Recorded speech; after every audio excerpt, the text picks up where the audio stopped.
Okay, Justin, we'll get started. Hello, everyone. Welcome to another episode of the Future of Education and Work series. Today, we'll explore the fascinating realm of beyond the classroom, and we'll talk about the future of remote learning. At the Cube, we are on a mission to upgrade the virtual experience. We build 3D virtual spaces that enable more real life-like interactions and superpower it with AI. Immersive education is one of the fields that we are revolutionizing using our platform. And today joining us is Justin Goldston, a distinguished professor of project and supply chain management at Penn State University, and also a seasoned startup advisor. Justin's expertise bridges academia and the business world, and he'll be providing us with unique insights into the synergy between remote learning and immersive technologies. Justin, welcome. It is such a pleasure to have you. Thank you for taking the time to come and share your insights with us. Yes, Could thanks you for having me. Sure. Could you please share in your own words a little more about your background? Yeah, so I did a lot of work. I did a lot of work within academia in the project and supply chain management space. Done previous work at Penn State. Also worked with Georgetown University as well as the University of Southern California. But I think that the most impactful work in the future is going to be the research on the metaverse, because I think that is indeed the future. I know that the discussions have kind of transitioned over to artificial intelligence, but I think that that's needed in order to kind of go to the next level of immersive learning, virtual learning. I think we're going to actually need artificial intelligence and leverage that tool to actually get the development that we're looking for. Yeah, absolutely. I've heard recently that um, AI is in right now, and we need AI to build a lot of the intelligence. But these technologies, 3D, AR, VR, will be the way that people will experience artificial intelligence, right? So that will be the UI, the new UI, if you will. What do you Mhm. have to say about that? Yeah, I think that it's because I teach a lot about, so when I'm talking to leaders, when I'm talking with students, I always talk about the systems theory and systems thinking where everything is integrated. So whenever we're talking about all of these technologies, whether it be the metaverse, whether it be blockchain, whether it be AR, VR, artificial intelligence, all of it's going to be integrated, and you don't have to be an expert, but you have to have a foundational understanding of all of those technologies and how those technologies work together, in order to kind of develop a solution to support the users. Yeah, that's very so perfectly said. You take any vertical, I don't think there's isolated uses of systems and technologies, right? You bring them all together to form a solution and to deliver value. Mhm. I know you've been a pioneer in immersive learning and technologies. So let's start with our topic, directly related to our topic. Could you touch on how remote learning is transforming education and what role immersive technologies can play in creating engaging virtual classrooms?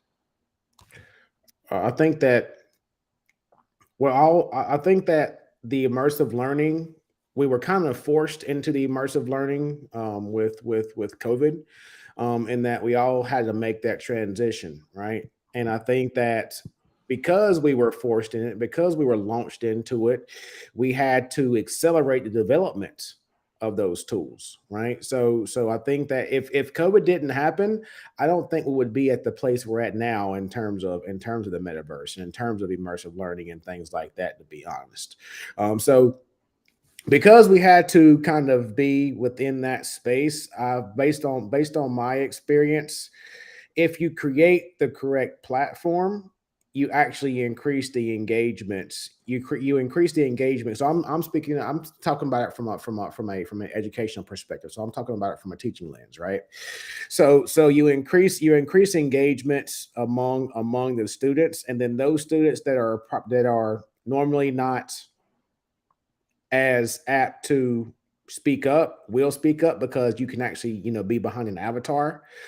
So perfect example. So I taught the last 2 semesters at Penn State in the metaverse. So in the Voxels metaverse, because you can live stream in the metaverse, and because people can actually go into that metaverse and actually be in the avatar, you could actually go in there, and then because we have like a bunch of Bored Apes, or NFTs within that space. So you have kind of have like a nice little environment to go look around and things like that, and so you have students that are more engaged, and then the students actually want to bring more to the classroom, right? So I think that if you create the correct environment, I think that you're going to have a more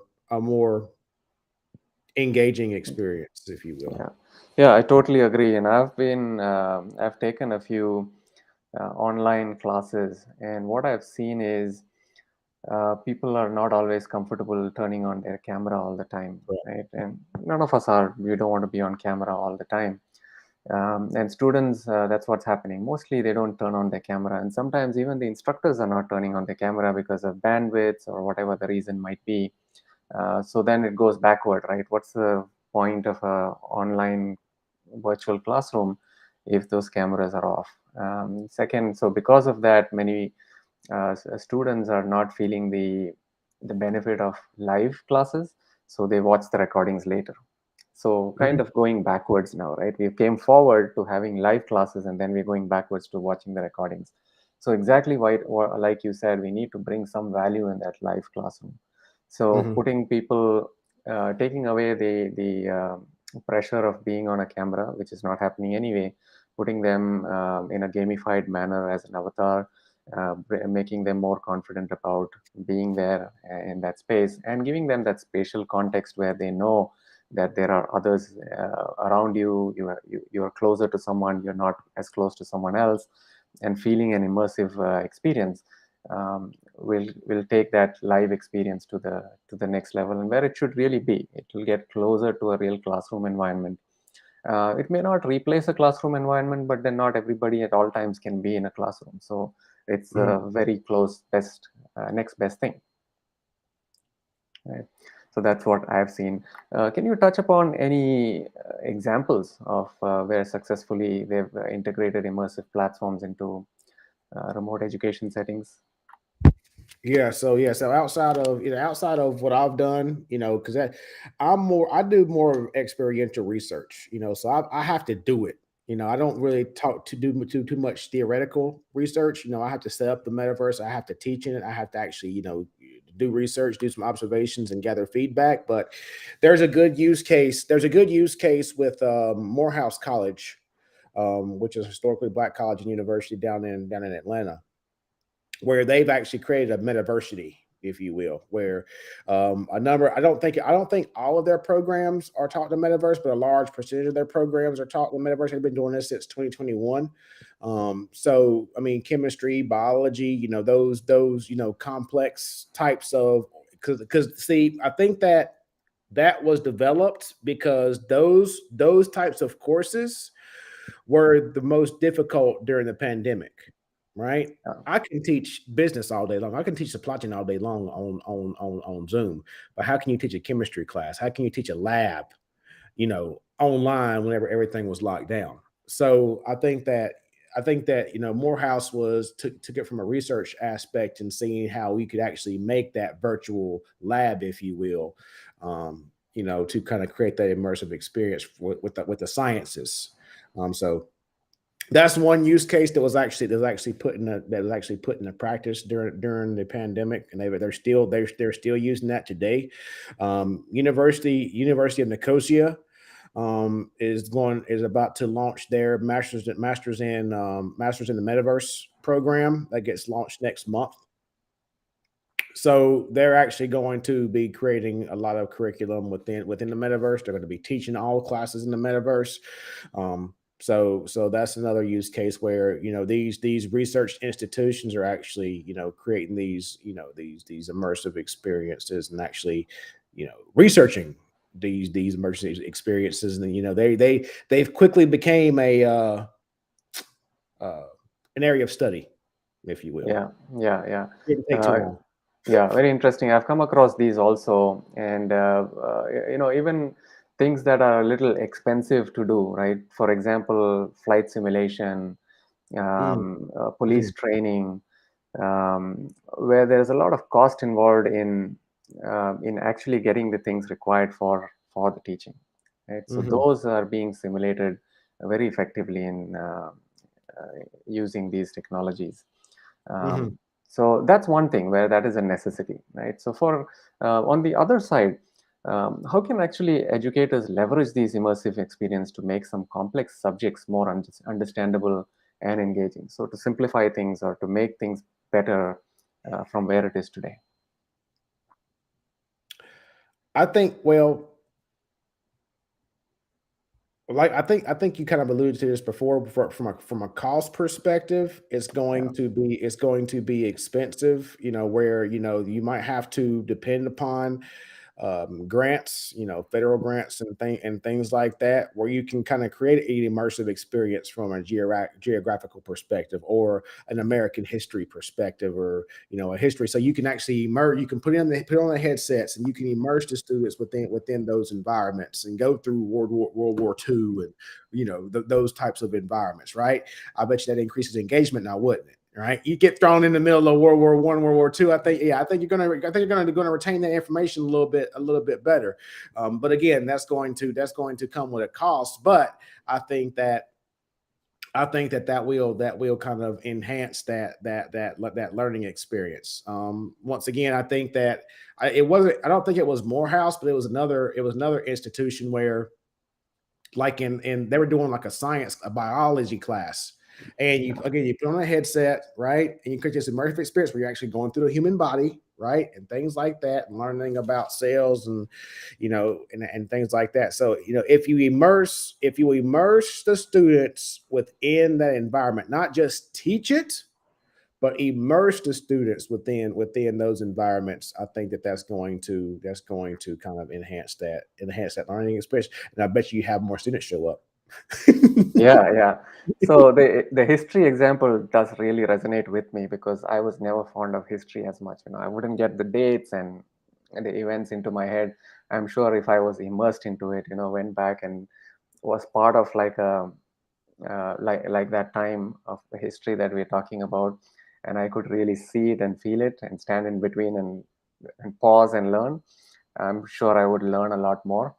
At the same time, there are students like biology. Maybe students are interested in biology and want to do biology. I'm sure if they're immersed and can get their hands on more, can experience more, it even helps you learn more than you would otherwise learn, right? So in any case, those who are a little lower on that interest level of a particular subject and they have to do it for some reason or the other, we can bring them up to a little more immersive learning, or even if it's their major area of study, they're getting more value out of that, right? Yeah. So totally. And I think I haven't really. I've just heard this. I haven't looked at it myself, but I think that there's medical schools that's been doing this for a long time. Simulation, surgeries, and things like that. So that's another use case. Medical school, you immerse yourself within the operating room and things like that, the delivery room. And that's how you do your training. Yeah. So medical, it's always difficult to get subjects to operate on, right? You need either live or non-live bodies to work on. So if those can be simulated, it's very much welcome, and that's been happening, and it's been propelled forward now with the pandemic because people were not able to go into an actual lab. So that's being done. Moving on, we can talk about. So we said, these are going to really help improve the learning experience, but anything comes with challenges. So what challenges do you see in ensuring like equitable access to immersive learning experience, and how can they be addressed, that people have access to it and people are able to, or what challenges can come in the way of accessing it? Well, current state, the infrastructure is not there. right? So like some of these organizations, some of these projects, they're trying to kind of build these immersive experiences, and then whenever you try to upload it or integrate it within the headsets, they crash left and right and things like that. So current state, you have to have these immersive experience on the desktop. Right. So what's the point of AR and VR if you can't really, have an immersive experience? So current state, the infrastructure kind of has a ways to go. um, the user interface has a way to go. Unity and Unreal Engines kind of doing some amazing things, but if you want to compare it to the promises that were made, a year and a half, 2 years ago, doesn't really match up. I mean, you see the one picture that Mark Zuckerberg did, what they spent billions of dollars, and it wasn't even close to a Fortnite picture, so we have we still, although we've come a long way technologically, we still have a long way to go to kind of create this immersive experience that everyone's referring to. Also headsets. I don't think that the price of headsets are going to go down where you're going to have everyone has a headset. I could be wrong. Prove me wrong. Please prove me wrong. But it's going to take a while for that to happen, where everyone has a headset similar to where everyone has a cell phone. I don't think that day is going to come.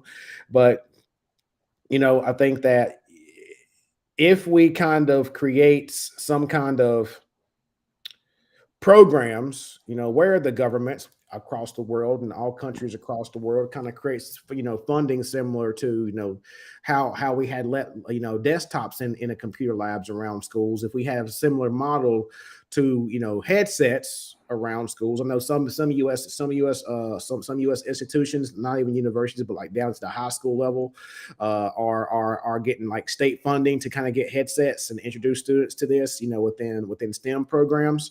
So if we continue to expand that, then that's where we're going to kind of, introduce this to the students that already understand it, where it's going to come easy to them, because those students, they know Fortnite, they know Roblox, so those are the developers. So if we're talking about from a developer perspective, right, from a workforce perspective, they're the ones, Yeah, and that's the thing I talk about.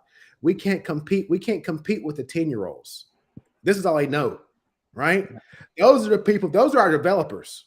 You yeah, know, so and I've seen it. I've seen it. These younger people are the people. I even ask my students all the time some things whenever I was developing in the metaverse, because again, they know Fortnite. They know Fortnite. They know Roblox. That's all I know. So it's like those are kind of the architects, if you will, in this kind of immersive movement. yeah. So what you said is right. I think as generations go by, the way they interact with technology and what is really natural, right, it's been changing. So if we uh, earlier we would have had so much trouble understanding how to use a normal telephone and then a smartphone and then immersive technologies, but you can see the younger generation pick it up so quickly. A baby knows so well to just swipe things, and they kind of try to swipe even real life. They've been so used to swiping on an iPad that they try to swipe a real life. My And daughter is 3. My daughter is 3. She showed me a function on my phone I didn't even know about this exactly. So weekend. it's actually so natural, and that's what we're building. We are getting Yeah. closer to that natural use cases, and the possibility of building that is coming in.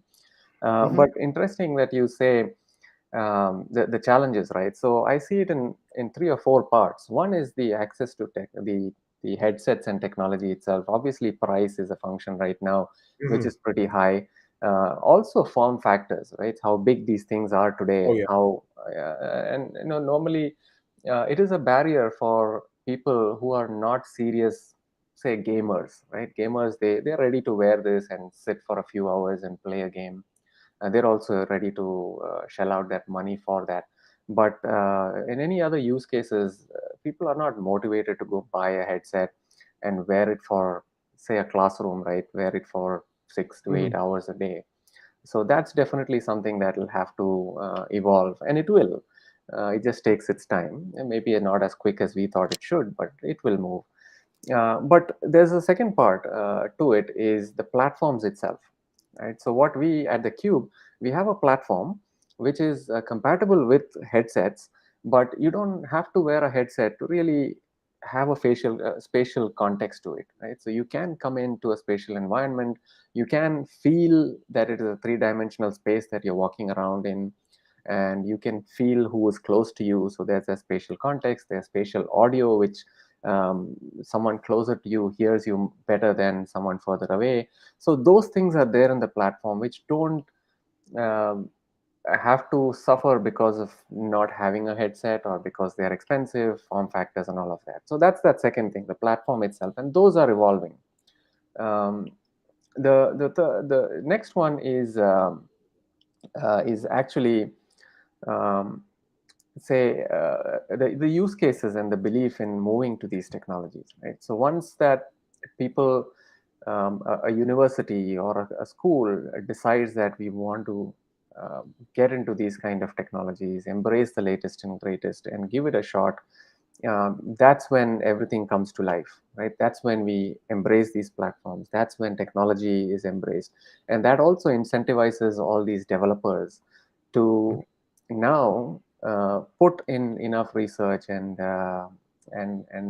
work into evolving these much faster, right? So if adoption increases, then there's going to be more leverage on those technologies, these builders, and more people will get into uh, to kind of improve these, because it's a need at that point, right? So it early adopters, very important.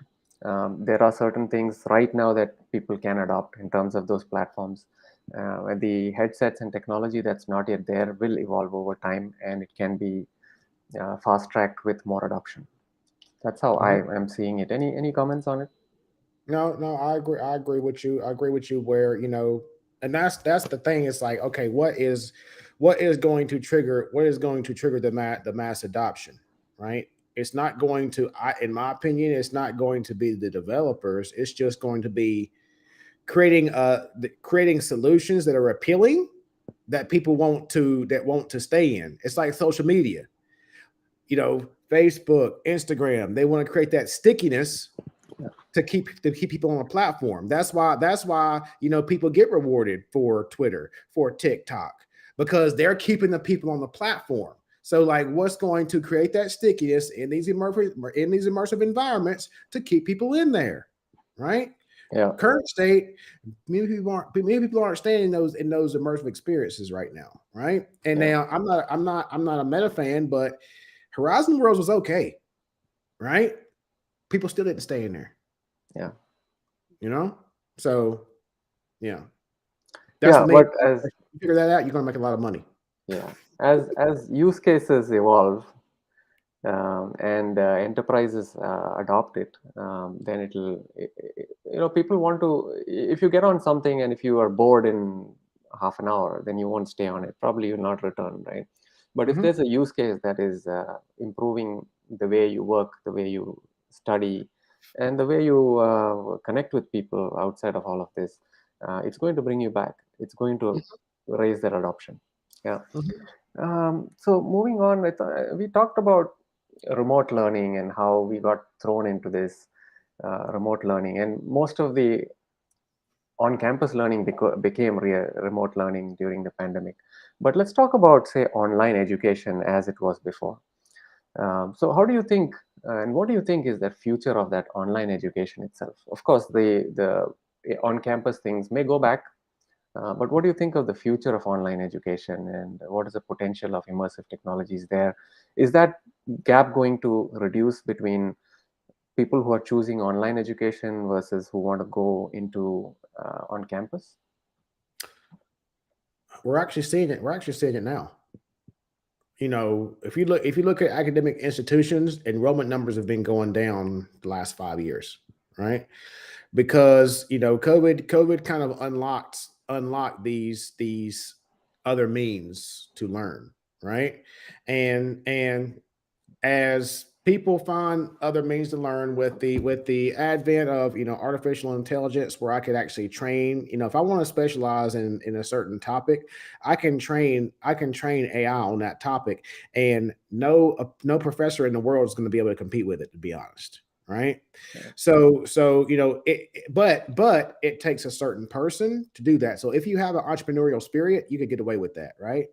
Now, some students need, that structure from a higher education perspective. But I think you're going to see models be developed that's going to disrupt the traditional higher education system, and it's going to be disrupted through these immersive experiences. We did one project called SidTech where that's what we were doing. We're trying to create a university in the metaverse, right? And we partnered with with two different companies where you can train your content. So like I recorded all my sessions during COVID, right? So I took all those sessions off of Zoom and I trained chatbots on it. Now I take that content and now I plug it into an avatar.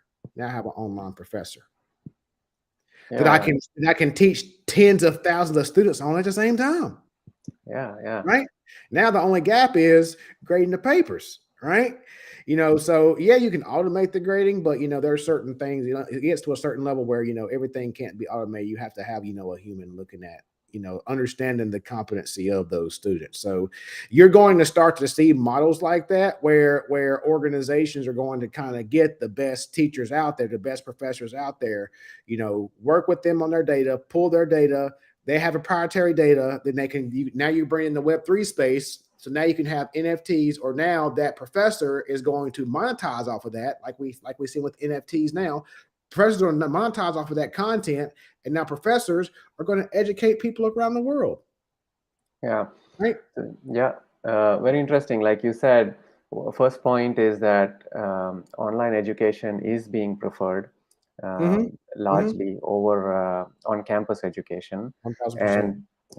And these virtual technologies are bridging that gap and helping more and more people have immersive learning. And interestingly, what you said, now AI comes in and you can train these models so that it can actually replace professors in real time to a large extent, right? So so it becomes more scalable, that a professor can now, and there are professors who are very sought after in certain fields, and more people can get access to them now.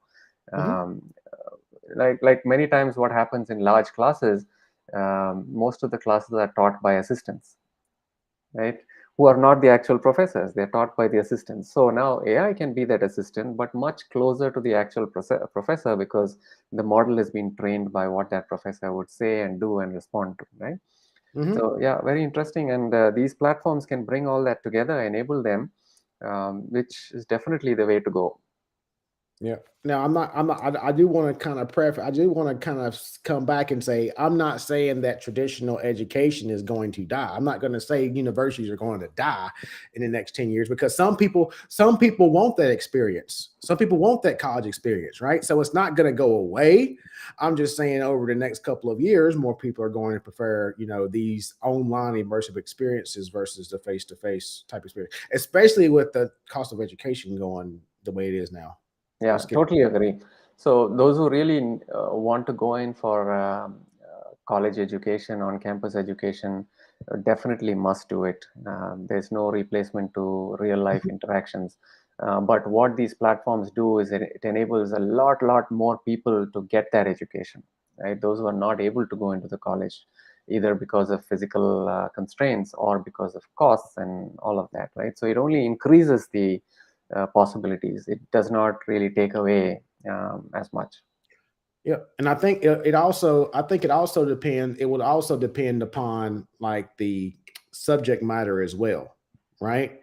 So, like for example, if you had an immersive experience on international business, I don't think there's any institution that can compare to that, because you could have business students from around the world, Australia, India, Mexico, all around the world, collaborating with each other, and there's going to be things you can't get from a book, from a case study, from a journal article. These people live it, right?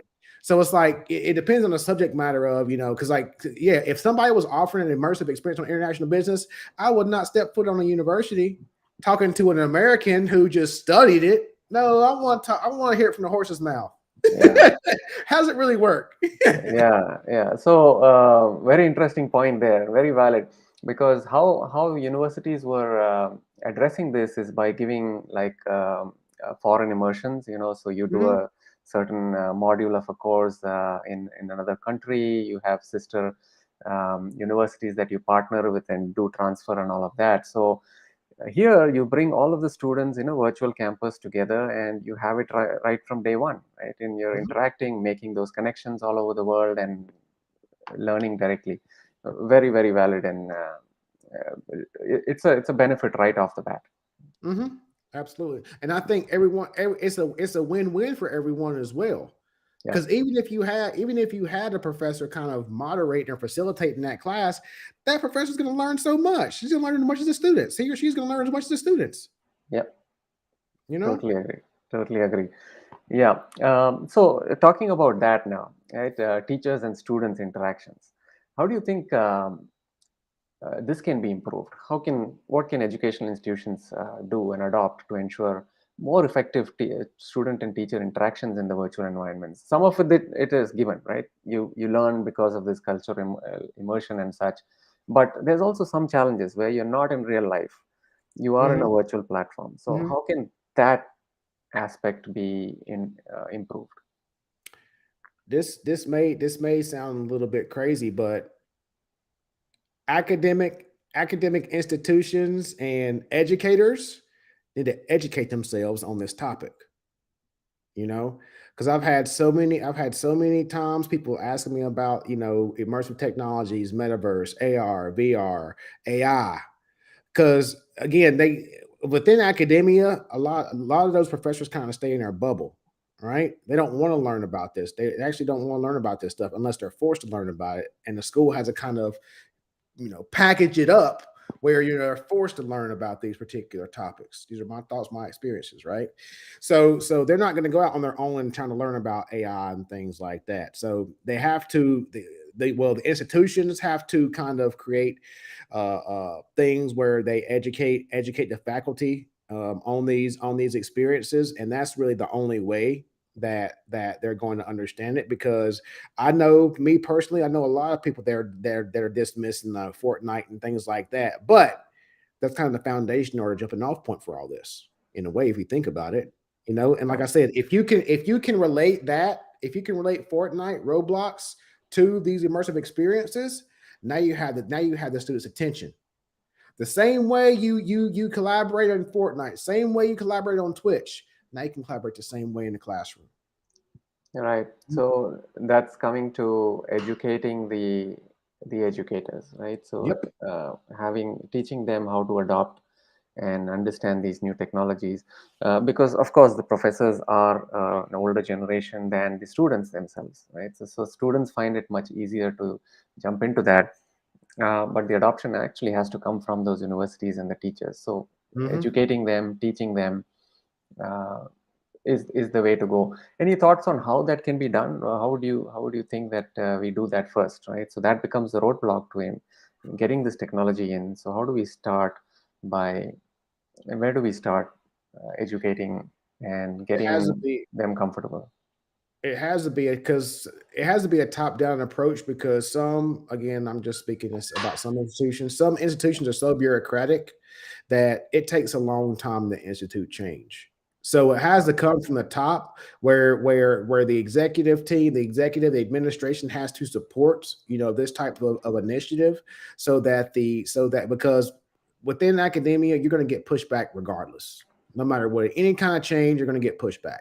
Yeah. So it has to be a top-down approach, and it has to be packaged where it's appealing, to those, people. Because again, you have to look at the demographic at most of these institutions. They have tenure, 50 years old, 60 years old. They're just waiting to get their pension, right? So you also have to look at that. How can you make something appealing where these individuals actually want to learn about it, right? And Yeah. you're actually some attrition is going to happen. Any kind of change in these type of environments, attrition is going to happen, right? Yeah. So yes, you need to expect that, because it's going to happen. But that's kind of with any industry. But Yeah, it has to be a top-down approach, and you need to have something to make it appealing, and you need to kind of sell it where it's going to benefit, because it is going to benefit the individuals. Yes, there's going to be some learning, but it's going to benefit you. Yeah, agree. We need to have a champion in an institution, in a any enterprise. We need a Mhm, champion who drives it and who has that vision and who is able to get it and move it forward. Totally. mhm. Let's talk about some. And we talked about some already. Maybe a few more if we can. Where these technologies are being used to simulate real world scenarios for practical training in various disciplines. We talked about some of them, right? Where we're using for medical um, labs, Mhm. anything you can think of where, and also for the history classes and all of that. Any more unconventional things that you can think of for the future? So Bank of America, there was a story that came out. Bank of America is actually using headsets to train new employees. So I think that they have like an immersive bank, if you will. So like you're a Mm, bank teller and you're actually getting trained on being a bank teller, with the headset. Right now, also there's from a it's not really from a doctor's perspective, but in hospitals they're actually like people with it's like from like cognitive issues. They're actually getting people like training mm, people with headsets to kind of get the cognition back, if you yeah, will. yeah. So that's another use case where these immersive experiences are being beneficial. Also, people like older people, that's one way to kind of increase that engagement with the elderly. We had a big issue, people dying from like literally passing away from loneliness, during Mm, COVID because nobody could visit them. So those immersive headsets kind of is also kind of increasing that. And yes, these are different use cases, but that these are use cases that needs to be discussed, from an education perspective, so they can be researched, so we can actually measure, the applicability, for those particular use cases. yeah, I think the use cases are endless, right? You could use it for, say, medical purposes, where Mhm. rehabilitation or um, measuring activity, exercise, all of those kind of things. Also, loneliness and things, right? You can get people mental health issues. So all of these are huge possibilities with these technologies. So very, very interesting, and agree. It's about using them, people considering them available and adopting them to put them into those use cases. And of Mhm. course, technology is not where it should have been, but it will improve. And if use cases start increasing, technologies will also catch up. Yeah, I think that I've been on the lookout with Nvidia's Omniverse for a long time. That's more like the industrial type, industrial grade, Uh, yeah. metaverse. But that's going to be the biggest one because they're the one that's creating the infrastructure. Mhm. So I'm just waiting to see what they roll out with. Sure. Yeah, let's wait and see what that brings. Um, Maybe one last question. What do you think some best practices can be for actually measuring the effectiveness of these immersive learning experiences? Let's talk about just remote education. How do we know that these are giving results? How do we measure them, and how do we, from there, improve on it? I mean, at this juncture, because there's not that much research out there, at this point in time, I mean, all you can really do is kind of, perform observations, kind of do like a mixed methods approach where you kind of take it from a quantitative aspect as well as a qualitative aspect. Now you do A/B testing. You run one class in a classroom, run one class online, like a traditional online class, you run one class in the immersive, type experience, and kind of measure the three. That's one I hadn't really heard of anybody doing that, so that might be interesting. But yeah, so I mean, that's really off the top of my head without really thinking about it. That's how we can do it. Also get the feedback from the users to see how they would like things to get improved upon. Um, yeah, that's really anything I can think about. You caught me off guard on that one.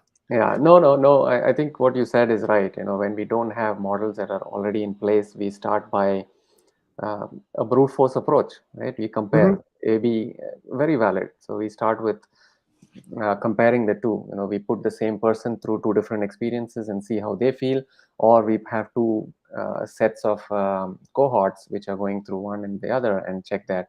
And over time, the measurements will evolve, right? The results will show, and probably we'll see more people embracing these, and it'll come over time, and we'll have also the parameters which we can use to measure. Yeah, no, you what you said was totally, I totally agree with it. Excellent. So very interesting discussion, Justin. We could go on and on, but time permitting, and maybe another time. So what we are saying is that immersive learning is here, set to revolutionize remote learning, online education. There are some challenges of technology moving as fast as we would like it to. We don't have ways of measuring the KPIs as of now, but we build it by as we go, quantitatively and qualitatively. And it's about a champion getting others in the institution to get on this bandwagon and take it forward, right? So very interesting insights. Thank you for joining us, Justin, and sharing your valuable insights. And Yeah. thank you everyone for joining us.